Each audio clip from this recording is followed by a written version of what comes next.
कहा जाता है कि अमीर की भूख गरीब की भूख से ज्यादा खतरनाक होती है। नमस्कार, मैं हूं विजय त्रिवेदी और आपने देखना शुरू कर दिया हमारा खास शो सत्य की विजय।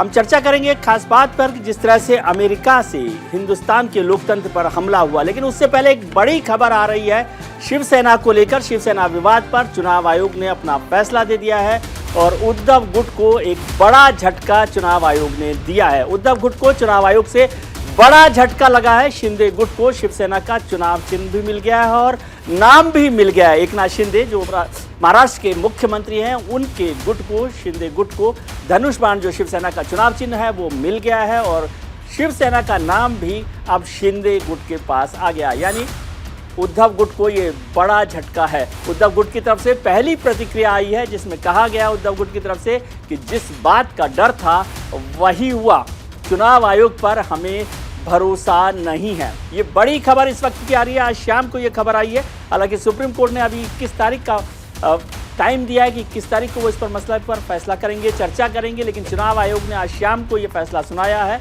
जिसमें कहा गया है कि शिंदे गुट को शिवसेना का नाम और चुनाव चिन्ह मिल गया है। चुनाव आयोग के फैसले पर सीएम शिंदे का भी बयान आया है। उन्होंने कहा है सही शिवसेना आज तय हो गई है, बाला साहब के विचारों की जीत है, ये एकनाथ शिंदे का कहना है।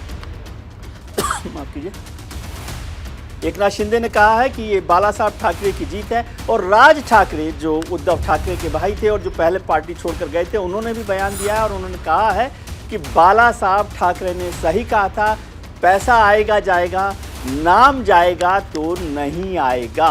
ये राज ठाकरे ने कहा है। राज ठाकरे ने कहा है कि बाला साहब ठाकरे ने बहुत ज़माने पहले सही बात कही थी और सही कहा था कि पैसा आएगा जाएगा लेकिन नाम जाएगा तो फिर नहीं आएगा।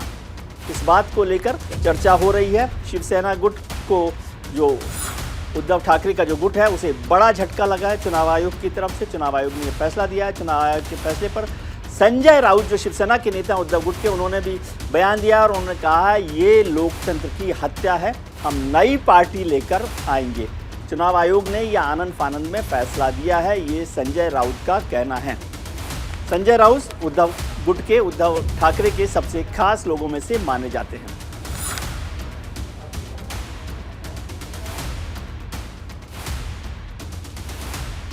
मैं पहले से बात कर रहा हूं कि ये जो फैसला ये न्याय प्रविष्ट है, ये इसके ऊपर हमारी यही मांग है, यही अपेक्षा है कि ये फैसला मेरिट पे हो जाए। लोकशाही में, इस देश में कॉन्स्टिट्यूशन है, रूल्स है, कानून है, सब कुछ है। इसके आधार पर हम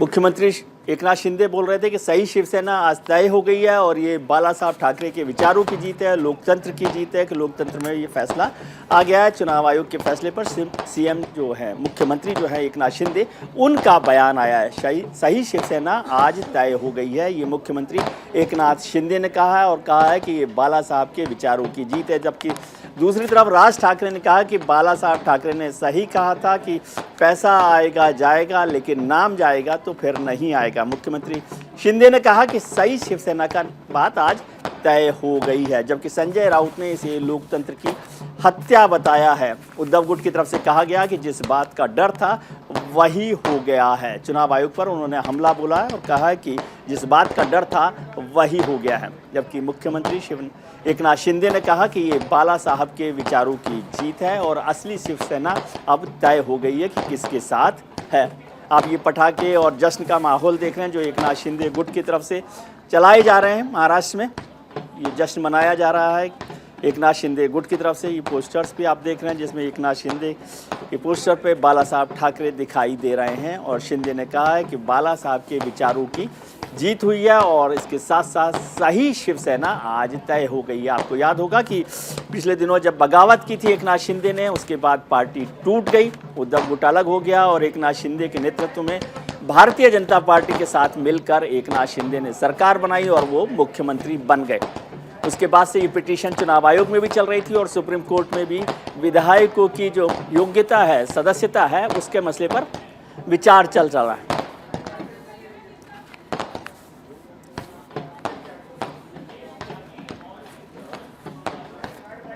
इस वक्त हमारे साथ एनसीपी के प्रवक्ता ब्रजमोहन श्रीवास्तव साहब भी जुड़ गए हैं। ब्रजमोहन जी, आपका बहुत बहुत स्वागत है।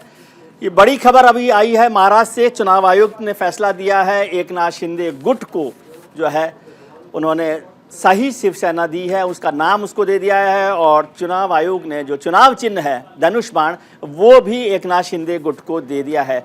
आप जो है उद्धव गुट के साथ एनसीपी रही है। पहला झटका तो लगा था कि आपकी सरकार चली गई, और आज जो शिवसेना का असली शिवसेना जिसका दावा वो कर रहे थे वो भी चला गया है। आपकी क्या प्रतिक्रिया है? पहली देखिए कि इस प्रकार के आदेश की संभावना हम लोगों को बहुत पहले से थी, क्योंकि जो देश में इस समय लोकतांत्रिक संस्थाओं के हालात हैं, जिस दबाव में वो लोग काम कर रहे हैं उसको हम लोग बहुत बेहतर तरीके से समझ पा रहे हैं जी। लेकिन मैं ये कहना चाहूंगा कि ये लोकतंत्र और बहुमत दोनों की बहुत बड़ी पराजय है आज इस आदेश से, और इसके बहुत दूरगामी परिणाम भी होंगे। इसका मेरे को लगता है कि आने वाले दिनों में लोकतांत्रिक संस्थाओं को और भी संघर्ष करना पड़ेगा। विशेष रूप से जो राजनीतिक दल हैं जो भारतीय जनता का विरोध करते हैं उनको बहुत शक्ति के साथ इसका विरोध करना होगा जी। लेकिन बात जी जी जी जी नहीं, आप बोलिए। नहीं, हम ये कह रहे हैं कि चुनाव आयोग ने कहा है कि उद्धव गुट ने जो बनाए था वो लोकतांत्रिक नहीं था, उन्होंने कोई चुने हुए प्रतिनिधियों को पार्टी में शामिल नहीं किया, वो असंवैधानिक था, और उनका जो पूरा गठन किया गया था वो असंवैधानिक था। इस आधार पर एकनाथ शिंदे को शिवसेना का असली नाम और चुनाव चिन्ह दिया गया है। जी ठीक है। देखिए कि अभी जो चुनाव आयोग ने आज अपना जो आदेश किया है जी, इसके विरुद्ध मुझे पूरा विश्वास है कि आदरणीय उद्धव ठाकरे साहब सुप्रीम कोर्ट में अपील करेंगे इस आदेश के खिलाफ, क्योंकि बहुत कुछ जो तथ्य ऐसे हैं जो इस चुनाव आयोग ने जिनकी अनदेखी की है वो सारे मुद्दे सुप्रीम कोर्ट के सामने रखे जाएंगे, और मुझे पूरा विश्वास है कि वहां से न्याय मिलेगा जी। लेकिन मैं बता दूं कि चुनाव चिन्ह निश्चित रूप से एक महत्वपूर्ण चीज होती है, लेकिन हमने इसके पहले भी देखे हैं इस प्रकार के जहां पे फैसले हुए कि चुनाव चिन्ह किसी के पास रह गया और नए चुनाव चिन्ह पे जो वास्तविक पार्टियां थी, जो वास्तविक नेता थे, उन लोगों को जनता ने चुना और बहुमत दिया है। मुझे लगता है कि महाराष्ट्र में भी यही स्थिति बनेगी। हमको पूरा विश्वास है कि महाविकास अघाड़ी जो कि जिसमें कि आदरणीय उद्धव ठाकरे साहब और हम लोग सब साथ काम कर रहे हैं, महाराष्ट्र में की राजनीति में एकनाथ शिंदे साहब को और भारतीय जनता पार्टी दोनों को हम लोग टक्कर देंगे, और वहां पर जनता इस बात को सिद्ध करेगी कि जिस प्रकार से बहुमत का और लोकतंत्र का जिस प्रकार से अपहरण किया भारतीय जनता पार्टी के सहयोग से, उसका मुंहतोड़ जवाब दिया जाएगा जी। श्रीवास्तव साहब, ये बात ठीक है कि सुप्रीम कोर्ट में भी जाया जा सकता है इस फैसले के खिलाफ, इसमें तो कोई परेशानी वाली बात नहीं है, लेकिन क्या आप नहीं समझते कि ये हिंदुस्तान की लोकतांत्रिक व्यवस्था में एक तरह से इस बात की भी जीत है कि पार्टियों को केवल पारिवारिक पार्टी या वंशवादी पार्टी बनाने से बेहतर है कि लोकतांत्रिक व्यवस्था से कोई ये अधिकार है जन्मजात के उद्धव ठाकरे ही शिवसेना के नेता रहें? देखिए, रिप्रेजेंटेशन ऑफ पीपुल्स एक्ट में चुनाव आयोग को राजनीतिक दलों के को गठित करने का अधिकार है जी। तो उसके अंतर्गत अगर किसी पार्टी का गठन किया जाता है जी, और वो अगर पार्टी संचालित करती है अपने पूरे कामों को, तो मैं सोचता हूँ इसमें ऐसी कोई नई चीज नहीं है। चुनाव आयोग ने ये कहा है कि जो धारा जोड़ी गई थी जी इनके संविधान में, उसको उन्होंने कहा है कि उसको ठीक ढंग से नहीं जोड़ा गया, मतलब एक विधिवत तरीके से उसको जोड़ा नहीं गया है, और उन्होंने ये कहीं नहीं कहा कि कोई उसमें सदस्य कौन बनेगा और कौन नहीं बनेगा जी। तो ये तो सदस्यता का मामला है, और जहां बहुमत जिसके साथ होगा उसको संगठन में मौका मिलता है जी। श्रीवास्तव जी, आप साथ जुड़े रहिए। हमारे साथ भारतीय जनता पार्टी के नेता प्रवक्ता मुकेश त्यागी साहब भी जुड़ गए हैं। मुकेश जी, ये जीत भारतीय जनता पार्टी के लिए एक तरह से ये निशाना बना रहे हैं उद्धव गुट कि भाई सरकार में जो आप बैठे हुए हैं तो वो कुछ भी करवा सकते हैं। देखिए, श्रीवास्तव साहब बहुत ही परिपक्व व्यक्ति हैं, मैं उनका बहुत सम्मान भी करता हूं और मेरे बड़े अच्छे मित्रों में से हैं, लेकिन वैचारिक मतभेद हमारे हमेशा बने रहते हैं और बने रहेंगे। यही डेमोक्रेसी की सबसे बड़ी खूबसूरती है जी। अब देखिए, आपके सामने सर्वविदित है कि किस प्रकार से पूरा जो है, किस प्रकार से एमएलएस ने डिफेक्ट करके जी उन पे एंटी डिफेक्शन का वो करा गया कि भाई एंटी डिफेक्शन में आते हैं, तो उन्होंने कहा ये 2/3 बहुमत से हम वापस डिफेक्ट किया है, तो वहां पे ये एंटी डिफेक्शन में सक्सेसफुल नहीं हुआ। फिर उन्होंने डिस्क्वालिफिकेशन, जो कि प्रोटेम स्पीकर थे, डिप्टी स्पीकर, इन्होंने स्पीकर का भी अपॉइंटमेंट नहीं किया था, आपको याद होगा, तो डिप्टी स्पीकर ने इनको जो है डिस्क्वालीफाई किया कि भाई ये वोट नहीं दे सकते हैं, वो नहीं कर सकते हैं। किस प्रकार से चीफ विप का अपॉइंटमेंट हुआ, फिर चीफ विप के अपॉइंटमेंट में भी मतभेद हुआ कि नहीं, ये चीफ विप की अथॉरिटी नहीं है। तो तमाम मामले फिर सुप्रीम कोर्ट में गए और अंततः ये हुआ कि निर्वाचन आयोग ने आज मैं समझता हूँ दूध का दूध पानी का पानी कर दिया। और देखिए, स्वाभाविक रूप से डेमोक्रेसी के अंदर जिसके पास संख्या बल है उसको अधिकार बनता है। और उद्धव जी ने अपना ये जो अधिकार था वो उससे वंचित हो गए। उनके अंदर डिसेंशन बहुत बड़ा हुआ। एक बहुत बड़ी मात्रा में 55 एमएलएज ने छोड़ करके शिवसेना का और नई सरकार बनाई।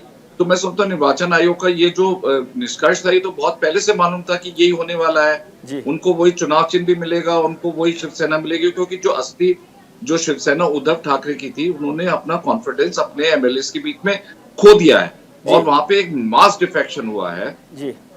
तो आप ये तो नहीं कि बाला साहेब के पुत्र है तो आपका ये जन्मसिद्ध अधिकार है। जैसे कांग्रेस में राहुल गांधी और सोनिया गांधी और प्रियंका गांधी और रॉबर्ट वाड्रा अपने आप के जन्म सिद्ध अधिकार समझते हैं, तो ये तो एक डेमोक्रेटिक प्रक्रिया नहीं है। जी मुकेश जी, एक बात समझ में आई। आपने कहा कि ये ऐसा लग ही रहा था कि ऐसा होगा, तो इस मसले पर आप और उद्धव जी एक साथ हैं। उद्धव जी के तरफ से भी कहा गया कि जिस बात का डर था वही हुआ, और आप कह रहे हैं कि ऐसा तो होना ही था। जिस बात का डर नहीं था त्रिवेदी साहब, आप भी बहुत सीनियर जर्नलिस्ट है, आप मुझे ऐसा पहना सवाल मत करिए।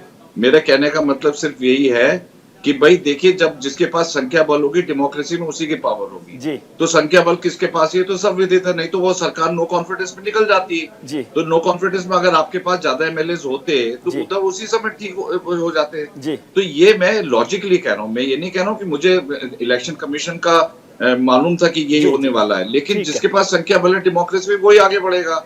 या तो आप उसे डिस्क्वालीफाई कर लेते कि भाई एंटी डिफेक्शन लॉ का आपने जो है ब्रीच किया है, आप डिस्क्वालीफाई हैं, आप नहीं कर सकते, आप नहीं बना सकते, वहां पे ये सफलता हो नहीं पाई है। तो जब नहीं हुई है तो जो संख्या बल जिसके साथ है उसी को वो मिलेगा। चुनाव आयोग, देखिए चुनाव आयोग क्या देखता है कि आपके अंदर उतनी क्षमता है कि नहीं उस पार्टी की नेतृत्व को संभालने की, आपको आपके पास कितने एमएलए हैं, वो पूरी मूल्यांकन होता है, उसके बाद जाकर के कई निर्णय होता है।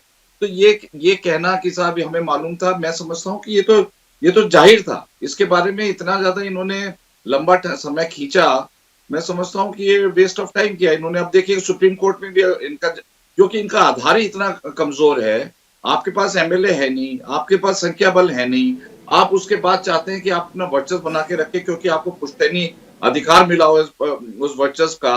तो आपका ये मतलब बर्थ राइट है कि मेरे अलावा कोई ले नहीं। ये तो इनर्शिया है, ये एक इमोशनल इंटेंगलमेंट है। आप जो सामने है वो देखिए, आप आप अपने पास एमएलए ज्यादा लेके आ सकते हैं तो कल आपकी भी स्थिति बदल सकती है, तो आप कोशिश करते रहिए। लेकिन ये कहना कि साहब हमें संख्या बल भी नहीं और हमको चिन्ह भी चाहिए, चुनाव चिन्ह भी चाहिए, हमको पार्टी का भी नाम चाहिए, भाई साहब आपके नीचे से धरातल खिसक चुकी है, आप उसको मानने को तैयार नहीं है। तो मेरा कहने का त्रिवेदी मतलब यही है कि ये इस बारे में मतलब चुनाव आयोग को गाली निकालना, जैसे संजय राउत जी कह रहे हैं कि इन्होंने ये किया, ये तो तमाम एजेंसीज के अंदर कामियां निकालेंगे। कल सुप्रीम कोर्ट का ऑर्डर भी आ जाएगा, उसको भी ये कुछ ना कुछ किसी तरीके से उसमें कभी पेशे निकाल देंगे, रिव्यू पिटीशन डालेंगे, क्यूरेटिव पिटीशन डालेंगे। तो देखिए अब आपका देखिए आप हार चुके हैं, आप इसको मान लीजिए, आप अपनी जमीनी को मजबूत करिए अगर आपको आगे बढ़ना। मेरा तो यही सुझाव है।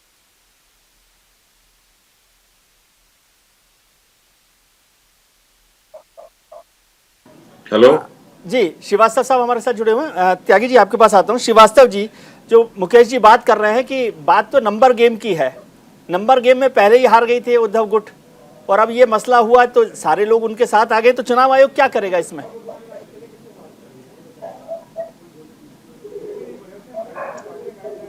ब्रजमोहन जी से शायद कनेक्शन हमारा फ्रेम चला गया है। मुकेश जी एक बात समझाइए, ये कहने में तो बहुत अच्छी बात लगती है कि नंबर गेम है, लेकिन किस तरह से पार्टी तोड़ी गई, किस तरह से पार्टी टूटी है, ये सब भी सबके सामने है। और अभी जिस मसले पर आप चर्चा कर रहे हैं, अभी सुप्रीम कोर्ट को फैसला करना है, अभी 21 फरवरी को उसकी सुनवाई है। जो बड़ा मसला है वो है अयोग्यता का मसला सदस्यों की।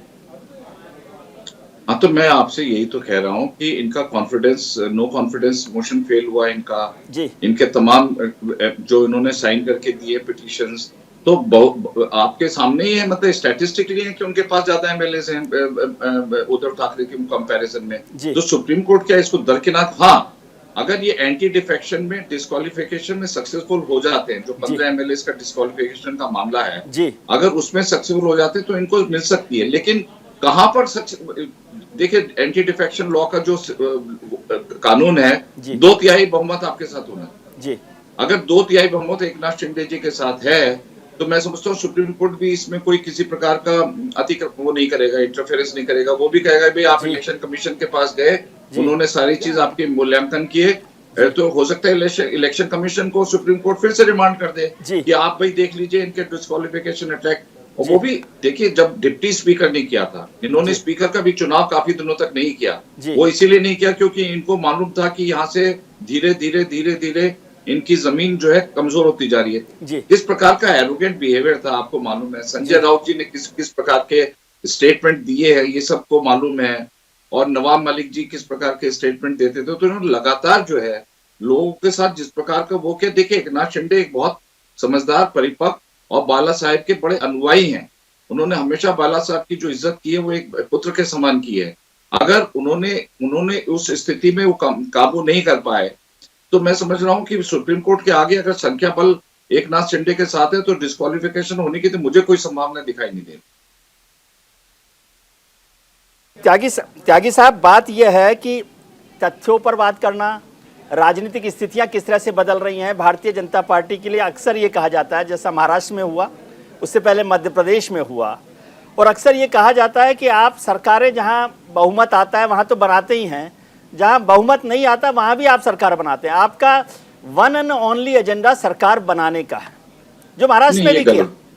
ये गलत बात है। देखिए, डेमोक्रेसी में तमाम ऐसे रेगुलेशंस किए गए हैं, एंटी डिफेक्शन एक्ट लाया गया है, वो इसीलिए लाया गया कि भाई आया राम गया राम का जो एक जमाना था, एक ही एमएलए ने कितनी बार आया, आपको तो मालूम होगा त्रिवेदी जी, वो पुरानी इतिहास, जी एक ही एमएलए ने कितनी बार अल्टी पलटी की थी। जी तो ये अल्टा पलटा तो देखिए डेमोक्रेसी के अंदर ये एक प्रकार की डेमोक्रेटिक प्रैक्टिस है। अब सही है या गलत है, कुरीति है, तो अगर आप चाहते हैं जी कि कोई डिफेक्शन नहीं हो जी तो आप आवाज उठाइए कि डिफेक्शन होने का कोई लॉ ही नहीं होना चाहिए, जीरो डिफेक्शन होना चाहिए। जी तब तो आप कह सकते हैं कि हाँ ये उठक पटक चलती रहेगी। जी अगर स्वतः ही एमएलए छोड़ करके आना चाहते हैं पार्टी को, हाँ। तो आप उनको गला घोट के ये तो नहीं कह सकते वहीं खड़े रहो। ठीक। आप क्यों छोड़ रहे हैं? अगर उनको वहां पर विश्वास नहीं मिल रहा है, उनको लग रहा है कि उनकी कोई इज्जत नहीं है जी और वहां पे डिक्टेटोरियल स्टाइल ऑफ फंक्शनिंग है, तो मैं समझता हूँ एमएलए का ये फंडामेंटल राइट है कि वो अपने एक्सरसाइज, अपना अधिकार करे, जिस पार्टी के साथ जाना चाहे जाए। जी तो ये जो कहना, या तो आप लॉ को बदल दीजिए, अगर लॉ नहीं है तो लॉ के अंदर अगर सारी कार्यवाही हो रही है तो मैं समझता हूँ बिल्कुल सब जायज। ठीक है, आपके पास आता हूँ। मुख्यमंत्री महाराष्ट्र के एकनाथ शिंदे साहब क्या कह रहे हैं इस पर, उसको एक बार सुन लेते हैं, फिर आपके पास आते हैं।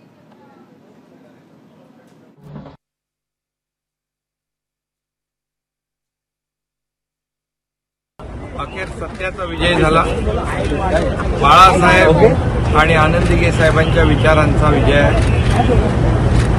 आहे हात गेला मागे आणि बाळासाहेबांच्या विचारांचा आणि आम्ही घेतलेला जो निर्णय आहे त्या विचारांबरोबर एकरूप झालेल्या आमदार, खासदार, लोकप्रतिनिधी, पदाधिकारी आणि असंख्य हजारो लाखो शिवसैनिकांचा हा विजय आहे। करोड़ों रुपया ऊपर से नीचे तक पानी की तरफ आया, वो पानी कहाँ तक पहुँचा है ये आज देश ने देखा, लोकतंत्र ने देखा। लेकिन हमें कोई फिक्र करने की जरूरत नहीं, जनता हमारे साथ है। हम नया चिन्ह लेकर जाएंगे और जनता के दरबार में फिर एक बार यही शिवसेना खड़ी करके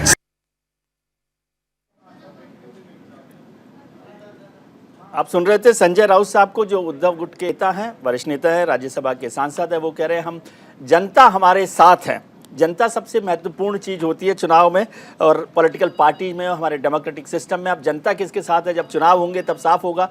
हालांकि अभी जब चुनाव हुए थे तो भारतीय जनता पार्टी और एकनाथ शिंदे गुट ने जिस तरह से सरकार बनाई है, कुछ एमएलएज टूट कर आए, तो वो एमएलएज जब भारतीय जनता पार्टी के साथ आई हैं तो वो भी एक डेमोक्रेटिक रिप्रेजेंटेशन है। ब्रजमोहन श्रीवास्तव साहब भी हमारे साथ जुड़े हुए हैं और मुकेश त्यागी साहब भी हमारे साथ जुड़े हुए हैं। ब्रजमोहन जी, अब क्या आपको लगता है कि नई पार्टी बनाने का ही रास्ता बचा है?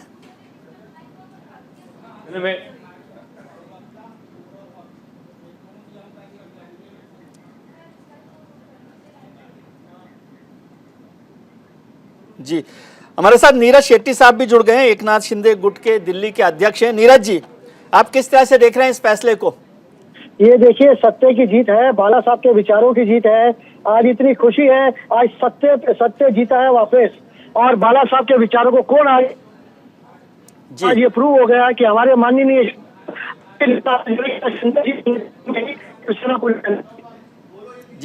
नीरज जी, बाला साहब के विचारों को तो उद्धव ठाकरे जी रिप्रेजेंट कर रहे थे, आपने उनका साथ छोड़ दिया। जी, आपको नीरज जी का शायद फोन कट गया है। श्रीवास्तव साहब, ये जनता की जीत, सत्य की जीत, बहुत कंफ्यूज हो गया हूं मैं, किसकी जीत हो रही है?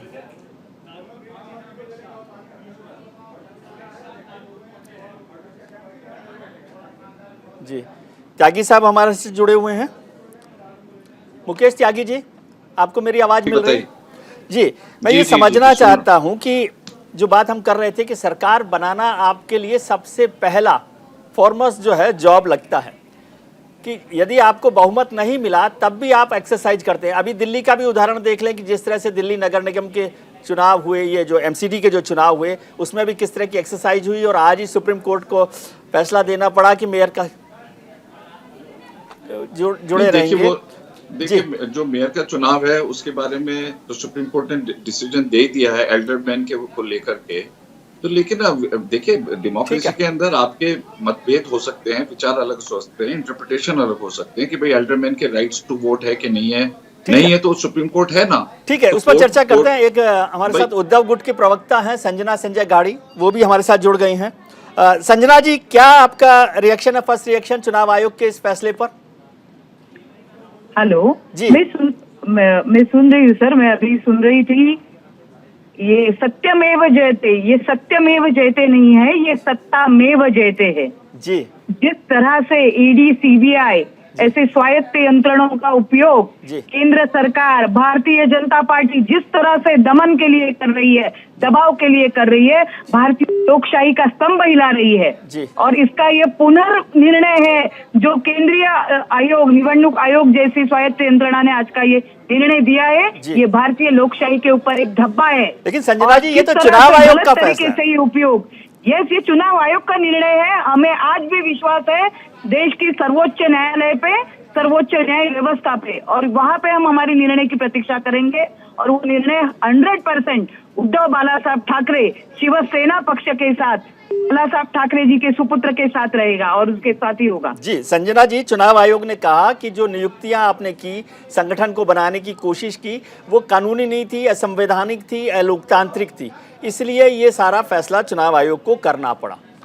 चुनाव आयोग को ये कहना ही था सर, हमें किसको नहीं था डर। ये भारत का कोई भी, महाराष्ट्र से परे भी कोई जनता है तो वो भी जानती है कि जिस तरह से मुझे बताइए, ईडी, सीबीआई अपनी जो यंत्रणा है, इनकम टैक्स है, ये यहाँ पे बीबीसी के कार्यालय पे पहुंच जाती है, लेकिन अडानी जी की जो इंक्वायरी लगी है हिंडनबर्ग की रिपोर्ट के अनुसार, तो उनके यहाँ पे अभी तक कोई नहीं पहुंचा। ये जिस चीज का द्योतक है, ये क्या हो रहा है भारत में? जिस तरह से आज तक ऐसा कोई भी सरकार हम लोगों ने देखा नहीं जो जिस तरह से दमन यंत्रणा का उपयोग किया जा रहा है, जिस तरह से सरकारी यंत्रणों का उपयोग भारतीय जनता पार्टी कर रही है।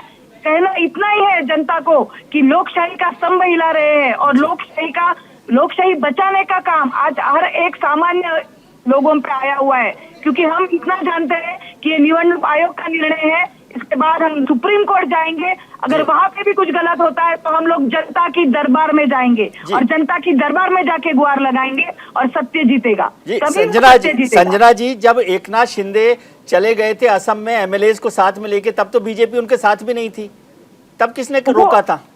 तो बीजेपी साथ में नहीं थी, किसने कहा सर? खुद देवेंद्र फडणवीस जी ने कहा, खुद उनकी पत्नी अमृता फडणवीस जी ने कहा कि रात को भेष बदल के मेरे पति एकनाथ शिंदे जी से मिलने के लिए जाते थे।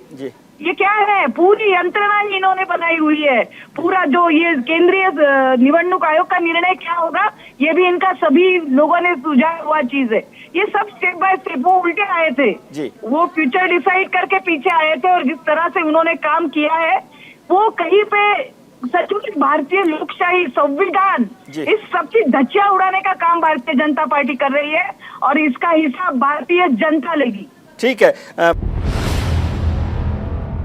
मुंबई में बड़ी घटना हुई है, फैसला दिल्ली में हुआ है। चुनाव आयोग ने शिवसेना का जो नाम और चुनाव चिन्ह है वो दोनों एकनाथ शिंदे गुट को दे दिया। और ये तस्वीरें आप देख रहे हैं नागपुर से आ रही हैं, जहां होम मिनिस्टर अमित शाह साहब पहुंचे हैं देवेंद्र फडणवीस के साथ। वो उनकी मुलाकात एकनाथ शिंदे से होनी है। इस समय ये एयरपोर्ट से उतरे हैं होम मिनिस्टर अमित शाह, उनके साथ उप मुख्यमंत्री देवेंद्र फडणवीस में हैं। बताया जा रहा है कि उनकी मुलाकात होने वाली है एकनाथ शिंदे साहब से। महाराष्ट्र की राजनीति में लंबे समय से उठापटक चल रही थी, आप देख सकते हैं। ये खबर जो है एकनाथ शिंदे के साथ साथ देवेंद्र फडणवीस और अमित शाह के लिए भी तसल्ली वाली होगी, खुश करने वाली होगी कि एकनाथ शिंदे को शिवसेना गुट का नाम और जो चुनाव चिन्ह है वो दोनों मिल गए हैं। ये फैसला आज शाम को हुआ है। चुनाव आयोग ने फैसला किया है कि शिवसेना का नाम और चुनाव चिन्ह जो है एकनाथ शिंदे गुट को दे दिया जाए। आपको जानकारी होगी कि एकनाथ शिंदे गुट भारतीय जनता पार्टी के साथ मिलकर महाराष्ट्र में सरकार चला रहा है। एकनाथ शिंदे महाराष्ट्र के मुख्यमंत्री हैं और देवेंद्र फडणवीस उप मुख्यमंत्री हैं।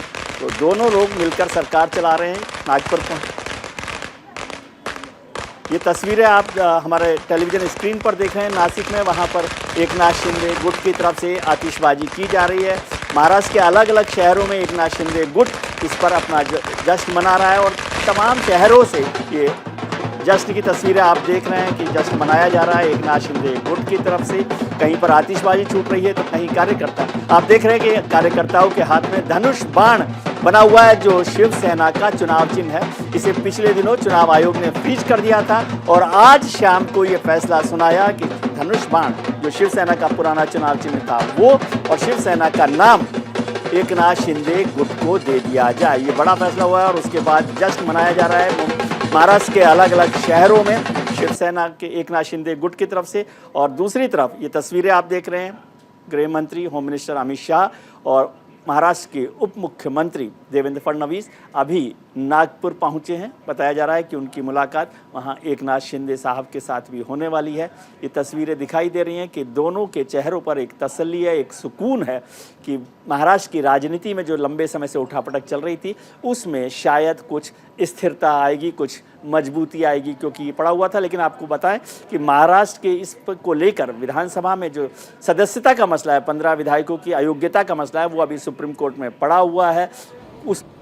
आज जो निवडणूक आयोगाने निकाल दिलेला आहे हा लोकशाहीच्या दृष्टीने अत्यंत घातक, किंवा मी तर असं म्हणेन की दुर्दैवाने आपल्या देशाच्या स्वातंत्र्याचा अमृत महोत्सव सुरू असताना आपल्या माननीय पंतप्रधानांनी एकदा लाल किल्ल्यावरून घोषणा करायला हरकत नाही की 75 वर्षाचं स्वातंत्र्य आता संपलेलं आहे आणि आता देशातली लोकशाही संपवून आम्ही बेबंदशाहीला सुरुवात केलेली आहे। आजपर्यंत आपण अनेक उदाहरणं पाहिलेली आहेत की जिथे सरकारची दादागिरी चाललेली आहे।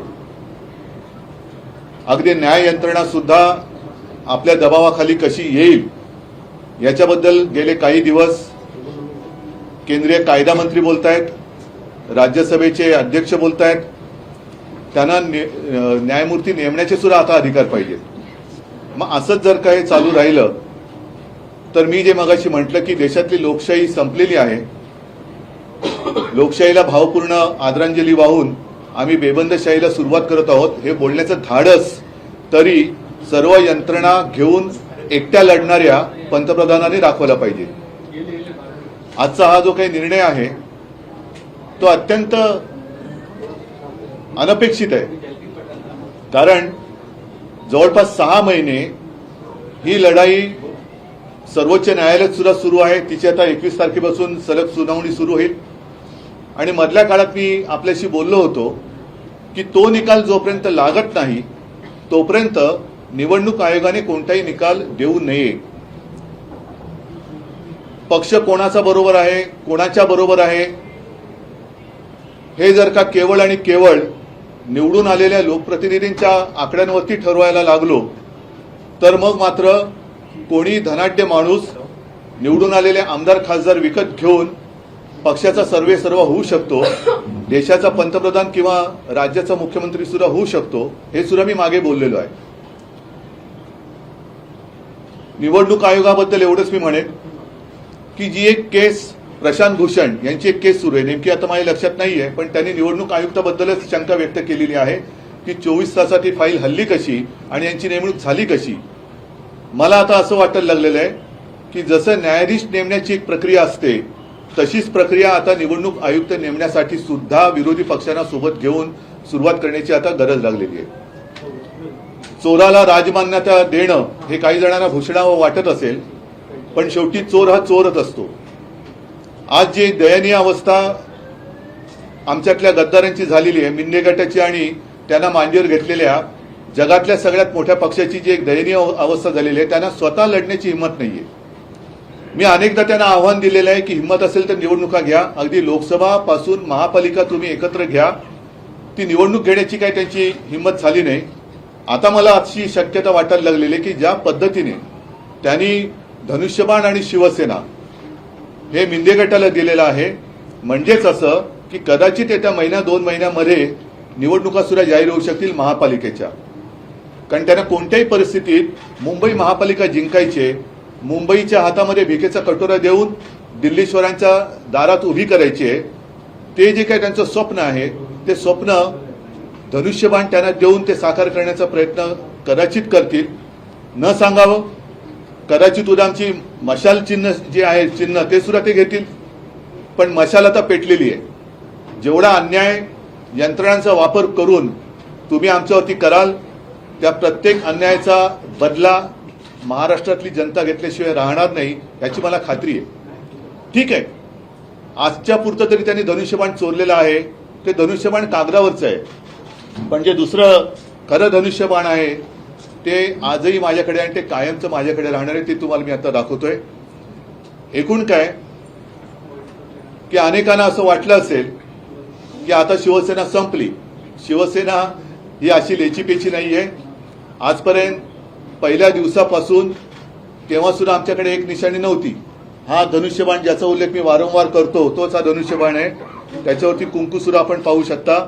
हा शिवसेना प्रमुखांच्या देवाऱ्यातला आज सुद्धा आमच्या पूजेत असलेला धनुष्यबाण आहे आणि याची पूजा ही माननीय शिवसेना प्रमुखांनी स्वतःच्या हाताने केलेली आहे. या धनुष्यबाणाचं तेज, ती जी काही शक्ती आहे ती यांना दाखवल्याशिवाय राहणार नाही याची मला खात्री आहे, मला विश्वास आहे. आणि हा जो धनुष्यबाण आहे तो आमच्या पूजेमधला आहे, तो पूजेतच राहणार, तो पूजेतच राहणार.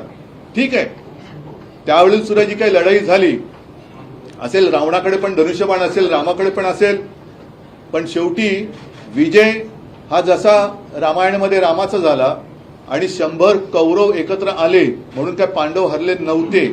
सत्याचा विजय नेहमी होत आलेला आहे आणि सत्याचाच विजय हा आता आपल्याला सर्वसामान्य नागरिकांना आणि मी तमाम अन्याय विरुद्ध जे पेटून उठलेले आहेत की अनेकांना हे मान्य नाहीये. हा अन्याय जो काही झालेला आहे, अत्याचार होतोय, लोकशाहीवरती अत्याचार होतोय.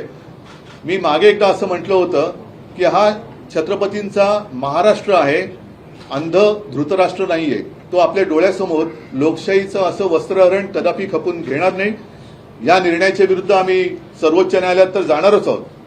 आम्हाला खात्री आहे की सर्वोच्च न्यायालयामध्ये ह्याचा निकाल लागेलच.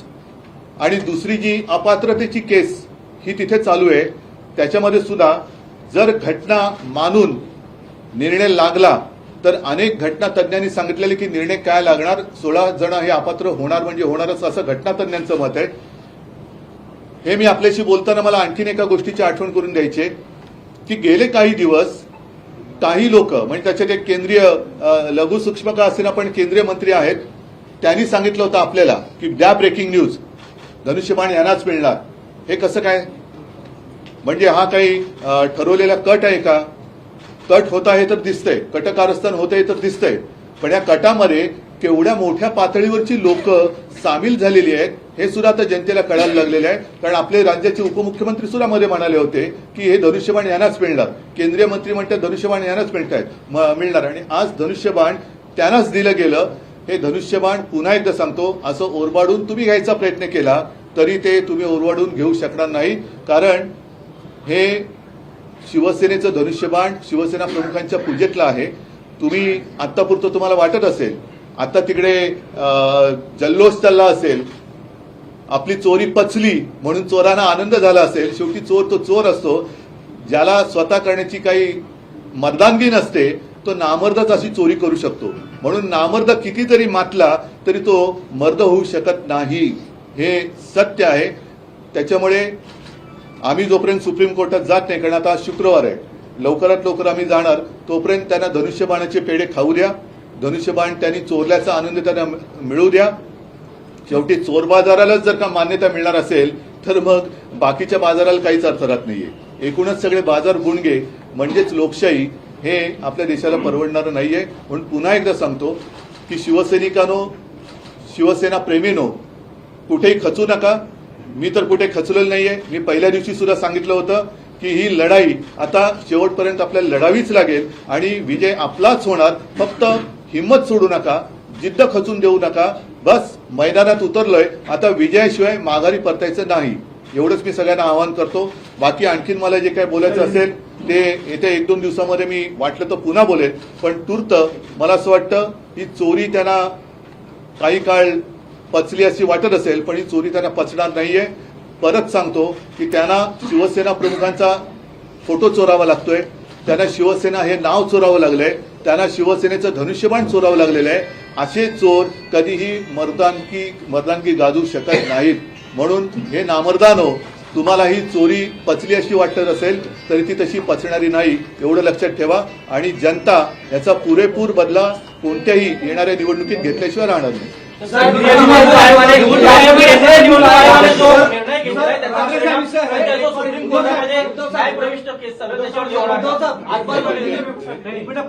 जो निर्णय घेतलेला आहे केंद्रीय निवडणूक आयोगाने, त्याचा परिणाम जो न्यायप्रविष्ट सध्या न्यायालयात चालू आहे प्रकरण, त्यावरती होणार का?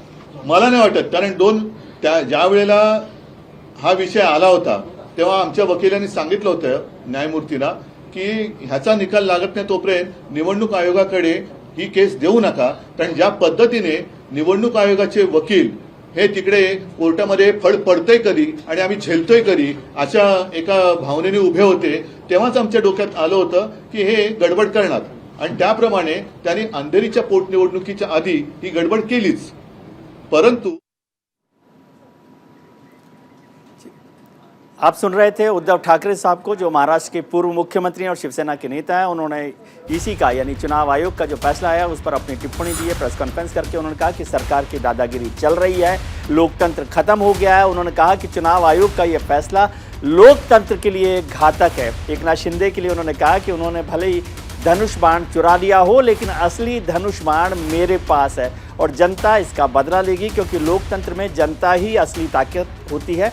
शिव सैनिकों से उन्होंने आह्वान किया कि वो घबराए नहीं, हम ये लड़ाई पूरी लड़ेंगे और जनता हमारा साथ देगी। इसके साथ साथ उन्होंने इस बात का भी जिक्र किया कि चुनाव आयोग ने अचानक 24 घंटे में ये फैसला क्यों दे दिया, जबकि सुप्रीम कोर्ट में अभी ये लड़ाई चल रही है। 21 फरवरी को इस पर सुनवाई होनी है सुप्रीम कोर्ट में। उद्धव ठाकरे नाराज दिखाई दे रहे थे। उन्होंने एकनाथ शिंदे पर हमला करते हुए कहा कि चोर चोर होता है, पार्टी की चोरी शिंदे को हजम नहीं होगी। उन्होंने हमारा धनुष बाण चुरा लिया है, लेकिन असली धनुष बाण मेरे पास है। केंद्र सरकार पर हमला बोलते हुए उन्होंने कहा कि सरकार की दादागिरी चल रही है। मेरे सहयोगी मुंबई से शुभम जुड़ गए हैं, हमारे साथ भारतीय जनता पार्टी के नेता मुकेश त्यागी जी भी है, कांग्रेस के प्रवक्ता भी हमारे साथ जुड़े हुए हैं। शुभम, क्या रिएक्शन है वहां पर महाराष्ट्र में, मुंबई में क्या दिखाई दे रहा है आपको?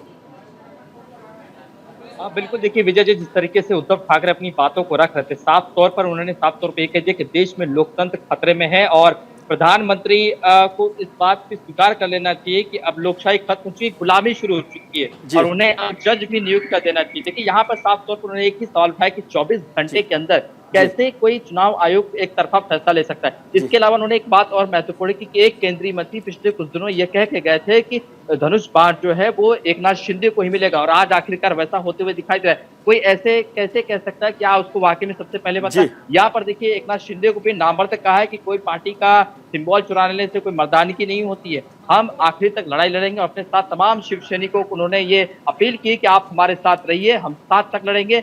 और इन्होंने जिस बात की कयास लगाए जा रहे थे कि शायद सुप्रीम कोर्ट जाएंगे, अब यहाँ पर स्पष्ट हो चुका है कि चुनाव आयोग के फैसले के खिलाफ आज तो कल शनिवार रविवार शायद कोर्ट बंद रहता है, जैसे सोमवार के दिन चुनाव आयोग के फैसले के खिलाफ जो है उद्धव ठाकरे कोर्ट दरवाजा खटखटाएगा और ये लड़ाई अब कोर्ट तक चलेगी और उसके बाद ही कोर्ट जो फैसला सुनाएगा वही दोनों पक्षों के लिए मान होगा। शुभम, आप बने रहिए मेरे साथ, हमारे साथ बने रहिए। मुकेश जी के पास जाऊं, लेकिन उससे पहले रत्नाकर जी हमारे साथ जुड़े हुए हैं, कांग्रेस के प्रवक्ता है। रत्नाकर जी, आपका क्या रिएक्शन है चुनाव आयोग के फैसले पर? क्या आप अब भी जो शिवसेना है उद्धव गुट की, उनके साथ ही रहेंगे? विजय जी देखिए, जिस प्रकार आज देश में लोकतंत्र का हरण हो रहा है, लोकतंत्र की धज्जियां उड़ाई जा रही हैं और एक तानाशाही रवैया सरकार की तरफ से अपनाया जा रहा है। आज देख रहे हैं कि लोकतंत्र के संवैधानिक संस्थाओं पे जिस प्रकार नियंत्रण भारतीय जनता पार्टी का हो चुका है, वो अपने मनमाफिक जो है फैसले करवाने का काम करती है। आपने देखा होगा कि किस तरह से न्यायपालिका में भी जस्टिस नजीर को और रंजन गोगोई को किस तरह से उनके रिटायरमेंट के बाद किसी को राज्यसभा का सांसद बनाया जाता है तो किसी को राज्यपाल बनाया जाता है। तो इस तरह से अगर न्यायपालिका में बैठे हुए लोगों को संवैधानिक पदों पर बिठाने का काम भारतीय जनता पार्टी करेगी तो वो फैसले जरूर जो है प्रभावित होंगे। फैसले जो है लोकतंत्र के खिलाफ भी हो सकते हैं, जैसा कि देखा चुनाव आयोग भी आज जो है ये भारतीय जनता पार्टी की गोद में पूरी तरह बैठ चुका है और जैसा भारतीय जनता पार्टी चाह रही है वैसा वो फैसला करवा रही है। कहीं न कहीं मेरा ये कहना है कि जो शिवसेना उद्धव ठाकरे का ग्रुप है, उस ग्रुप में कार्यकारिणी के पूरे सदस्य उनके साथ हैं, कार्यकर्ता उनके साथ हैं, सिर्फ जो है विधायक और सांसद गए हैं। आप एक चुनाव के माध्यम से आपने फैसला किया होता कि कौन असली शिवसेना है, कौन नकली शिवसेना है, तो दूध का दूध पानी का पानी हो जाता। तो कार्यकारिणी में सदस्यों जो कार्यकर्ता हैं उनके भावनाओं को ठेस पहुंची है। कहीं न कहीं जो लोकतंत्र की धज्जियां उड़ाई जा रही है आज भारतीय जनता पार्टी के शासनकाल में। और आपने देखा कि महाराष्ट्र में इन्होंने किस तरह से ऑपरेशन लोटस चला करके और एक सरकार को गिराने का काम किया। तो हर प्रकार से यह सरकार जो तानाशाही रवैया अपना रही है। जी, मुकेश त्यागी जी के पास आऊं, लेकिन रत्नाकर जी आपको याद दिलाऊं, आपने जस्टिस नजीर और जस्टिस गोगोई का जिक्र किया तो शायद आपको जस्टिस रंगनाथ मिश्रा का भी नाम याद होगा, जिसको कांग्रेस की सरकार ने राज्यसभा में भेजा था सीजेआई को। ठीक है, मैं केवल आपको याद दिलाने के लिए। मुकेश जी, जो रत्नाकर जी बात कर रहे हैं, एक चीज कहना चाहूंगा उसमें जी कि रंजन गोगोई और जस्टिस नजीर की बात मैं कर लूं तो ये बहुत महत्वपूर्ण फैसलों में ये लोग शामिल थे। राम मंदिर वो सीजेआई थे, रंगनाथ मिश्र सही ठहराने का फैसला, रंगनाथ मिश्र सीजेआई रत्नाकर जी खैर शामिल थे। आज मैं केवल आपको याद दिलाने के लिए नाम याद दिलाया, सीजेआई रहे हैं जस्टिस रंगनाथ मिश्र। मुकेश जी, जो उद्धव ठाकरे साहब ने कहा और रत्नाकर जी कह रहे हैं कि आप लोकतंत्र को खत्म करने में लगे हुए हैं और सरकार की दादागिरी चल रही है। रत्नाकर जी ने कहा ऑपरेशन लोटस, आजकल तो वैसे सब लोग चर्चा करते हैं ऑपरेशन लोटस की। देखिए, कहावत है कि अगर पेड़ बोओगे बबूल के तो आम कहां से हुए। जी, मुझे बताइए, भारतीय जनता जब चुनाव हुए 2019 में असेंबली के महाराष्ट्र के अंदर, तो भाजपा को 105 सीट्स मिली और शिवसेना को मात्र जो है 55 या 56 सीट मिली। तो उसके बाद भी इनको मुख्यमंत्री बनाए गए। आपने नैतिकता का जिस प्रकार से आपने हनन किया है वो तो जग जाहिर है कि इस प्रकार से ठीक है, इनके आपस में कोई मीटिंग हुई, लेकिन एक डेमोक्रेटिक उसमें देखते हुए तो शिवसेना को बैकसीट ले लेनी चाहिए थी। एक नैतिक को बनता था, या तो आपके हमसे संख्या बल ज्यादा, हमारे 105 आपके 56, मतलब आधे के बराबर आप आए, उसके बाद आपको मुख्यमंत्री का पद चाहिए। नंबर 1 की बुनियाद जो उन्होंने डाली वो समझता हूँ अनैतिक। और उसके बाद लगातार ही अमित शाह जी को गाली देते रहे, जिन्होंने हमारे साथ धोखा किया। एक तो करेला ऊपर से नीम चढ़ा, तो आप अपने ही जो अलायंस पार्टनर को आप लगातार गाली देते आए। जब भी ये एनडीए में भी रहे तब भी इन्होंने लगातार बीजेपी को गाली दी, कभी बीजेपी के साथ इन्होंने पूर्ण रूप से समर्थन इन्होंने दिखाया नहीं। आपको इतिहास मालूम होगा। जहां तक जुडिशरी का सवाल है, देखिए कांग्रेस का मैंने जुडिशरी में किस प्रकार का अतिक्रमण हुआ था, जिस समय एचआर भारद्वाज हुआ करते थे। जी, वो जुडिशरी की चर्चा फिर कभी करेंगे, वो तो रत्नाकर जी को मैंने याद दिलाने के लिए उसका जिक्र, उसको छोड़ दीजिए। लेकिन मैं आपसे पूछना चाहता हूँ त्यागी जी, आपने जिक्र किया कि 55-56 एमएलए थे शिवसेना के पास और वो मुख्यमंत्री बनना चाहते थे, और आप इसको मानते नहीं क्योंकि डेमोक्रेटिक सिस्टम में ये ठीक नहीं है। तो ये बात जब एकनाथ शिंदे साहब को आपने चीफ मिनिस्टर बनाया तब याद नहीं रही आपको? नहीं, देखिए ऐसा यूं तो हमने जो है ये हमारा कमिटमेंट है। हमने बिहार के अंदर जो है नीतीश जी को हमने कहा आप मुख्यमंत्री बनेंगे और हमने उनको उन पे रखा, लेकिन यहाँ तो हमारा पैक्ट था ही नहीं इनके साथ कि उद्धव ठाकरे जी को हम सीएम बनाएंगे, और वो सीएम की गद्दी से चिपक गए। मतलब आप कह रहे हैं कि शिंदे साहब को आपने अश्योर किया था कि यदि वो उद्धव ठाकरे गुट से बाहर आ जाएंगे तो उनको चीफ मिनिस्टर बनाएंगे, ये कह रहे हैं आप? ये कमिटमेंट था आपका? ये देखिए ऐसा है कि ये बिल्कुल समीकरण जो है किस प्रकार से बने हैं, ये तो राजनीतिक स्थिति फडणवीस जी बता सकते हैं, जो कि वहां पे सक्रिय थे उस समय, उनकी आपस में क्या अंडरस्टैंडिंग हुई। लेकिन एक स्टेबल सरकार की आवश्यकता थी महाराष्ट्र को जी। और हमें स्टेबिलिटी में हमारे जो फडणवीस जी उन्होंने डिप्टी चीफ मिनिस्टर की पोस्ट हासिल कर ली। आप ये देखिए कितनी डिग्निटी के साथ हमने काम किया है। तो मतलब ये वहां के महाराष्ट्र की जनता को बार बार आप चुनाव में झोंकने का क्या काम करेंगे आप? आपका नेतृत्व जा चुका है, आपके अंदर जो है शिवसेना के अंदर जो है एक प्रकार का वहां पे रेबेलियन इतना ज्यादा बढ़ गया है कि वो आपकी लीडरशिप को मानने को तैयार नहीं। तो अगर वो सत्ता परिवर्तन होती है तो मैं समझता हूँ विद इन डेमोक्रेसी ये न सत्ता परिवर्तन नहीं हो रहा। बीजेपी सत्ता परिवर्तन में जहां पब्लिक का इंटरेस्ट है वहां पे पूर्ण रूप से खड़ी। लेकिन अगर आप वायदा खिलाफी करेंगे और आप जो है दादागिरी करेंगे, क्योंकि सन ऑफ द सॉइल वाली थियरी आप लगाएंगे कि यहाँ तो जो हम चाहेंगे वो ही होगा, ये हमारा मैदान है, इसमें किसी की हिम्मत नहीं जो हमारे मैदान को भेज सके। तो ये जो इस प्रकार का जो घमंड था, जो अहम था, मैं समझता हूँ वो टूटा है। ठीक है। और राजनीति में पब्लिक सब जानती है। पब्लिक आप देख लीजिएगा जब भी चुनाव होंगे, मुझे लगता नहीं कि उद्धव ठाकरे जी का कोई राजनीतिक बेस अभी इतना मजबूत रहा है।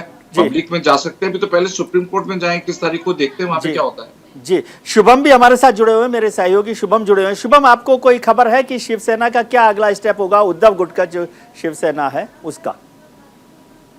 बिल्कुल, देखिए विजय जी, जिस तरह से उद्धव ठाकरे ने अपनी प्रेस कॉन्फ्रेंस में बातों को स्पष्ट कर दिया है कि अब रणनीति बनाएंगे और शायद सोमवार के दिन एक याचिका जो चुनाव आयोग ने जो फैसला लिया है उसके खिलाफ डालेंगे कि आपने 24 घंटे के अंदर कैसे फैसले लिए। देखिए ये लगातार कयास लगाए जा रहे थे कि शायद उद्धव गुट सुप्रीम कोर्ट का दरवाजा खटखटाएगा और ये होते हुए दिखाई देगा सोमवार के दिन। यानी अगले 3 से 4 दिन महाराष्ट्र की राजनीति बहुत रोमांचक होने वाला है, क्योंकि अमित शाह इस वक्त महाराष्ट्र पहुंच चुके हैं और नागपुर और कोल्हापुर के दौरे पर अपने बीजेपी कार्यकर्ताओं को संबोधित करेंगे और उसमें ये बातों का जिक्र जरूर होगा कि देखिए सच हमारे साथ थे। चुनाव आयोग भी उद्धव ठाकरे ने 2019 में जो हमसे बगावत की, कांग्रेस एनसीपी के साथ चुनाव लड़ा और उसका फल उन्हें मिला कि अब उनकी पार्टी ही नहीं बची है। एकनाथ शिंदे उनके साथ आ गए बाला साहब ठाकरे के विचारों को लेकर। तो अगले 3 से 4 दिन बहुत महत्वपूर्ण होने वाले। और आज देखिए राहत की बात, एक अलग बात देखिए, आज महाराष्ट्र के पुराने राज्यपाल भगत सिंह कोश्यारी अब चले जा चुके हैं, नए राज्यपाल यहाँ आ चुके, कल वो भी शपथ लेंगे। तो महाराष्ट्र की राजनीति अब पूरी तरह से बदलती हुई दिखाई दे रही है और 4 से 3-4 दिन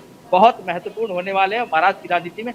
जब सोमवार को सुप्रीम कोर्ट में याचिका लगाई जाएगी, उसके बाद सुप्रीम कोर्ट अपना फैसला किस तरह से रखता है, इस पर सभी देश की निगाहें इस वक्त टिकी हुई है। बहुत शुक्रिया शुभम, आपने याद दिलाया भगत सिंह कोश्यारी साहब का कि जो राजभवन का कुछ एक इतिहास वहां पर पुरानी फाइल छोड़कर आए, अब नए राज्यपाल वहां पर आ गए हैं, रमेश बैस साहब, वो क्या करेंगे और जो नया परिवर्तन हुआ उस सब को अभी नजर रहेगी हमारी न्यूज इंडिया पर। मुकेश त्यागी जी आपका, रत्नाकर जी आपका और शुभम आपका भी बहुत बहुत शुक्रिया। अब आपको खबरों का सिलसिला जो है लगातार जारी रहेगा न्यूज इंडिया पर। वक्त है छोटे से ब्रेक का, ब्रेक पर जाते हैं, तुरंत लौट कर आएंगे, आप कहीं मत जाइएगा। नमस्कार।